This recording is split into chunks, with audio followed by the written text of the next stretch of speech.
আসসালামু আলাইকুম। একদম সিম্পলি যদি আমরা ফগারটা ফিটিং করতে চাই, ফগারের দুটা সিস্টেম আছে। একটা হচ্ছে এই যে এই ফগারটা, এটা আগে আমরা এখানে ফিটিং করে নিলাম। এটা ফিটিং করার পরে এটা ফিটিং হলো, হ্যাঁ। আর এটার কাজ হচ্ছে এই পাইপটা যাতে সোজা থাকে ওই জন্য এটা ব্যবহার করা হয়।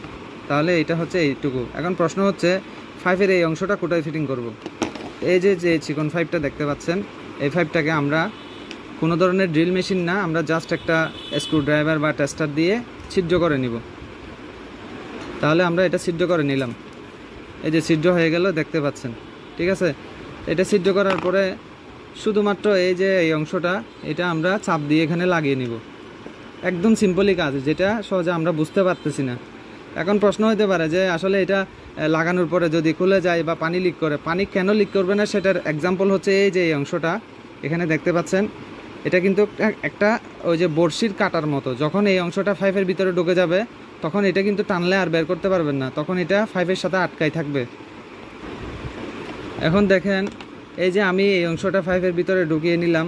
তাহলে একদম সিম্পলি দেখতেই পাচ্ছেন, যেহেতু পাইপের ভিতরে ঢুকে গেছে। ঠিক একইভাবে আপনাদের যতগুলো এই ধরনের ফগার ফিটিং করবেন, যত ফুট দূরে দিতে হয় তত ফুট দূরে করে ছিদ্র করে জাস্ট এটা লাগিয়ে নেবেন। এই অংশটা অবশ্যই খেয়াল রাখবেন।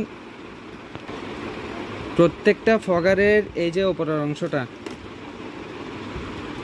এইটুকু পর্যন্ত এটা পাইপের ভিতরে থাকবে।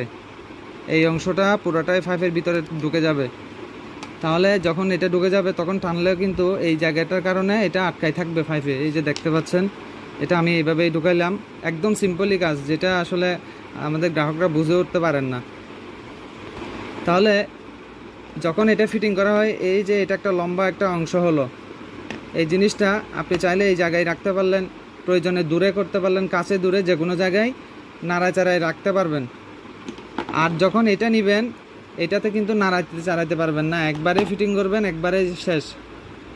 এটা নাড়ানোর কোনো সিস্টেমই নাই, যেখানে বসাইছেন ওখানেই শেষ।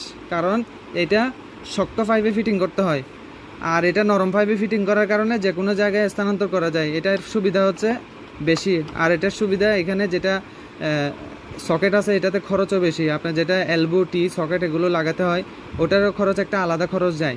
আর এটাতে কিন্তু এরকম খরচ নাই। আর আরেকটা বিষয় বলে দিই, যে কোনো ধরনের নরম পাইপে এটা ফিটিং করা যাবে। এটা আমি যে এই সাইজটা দেখাইলাম এটাতে ফিটিং করতে হবে এমন না, আপনারা চাইলে হাফ ইঞ্চি পাইপেও ফিটিং করতে পারবেন।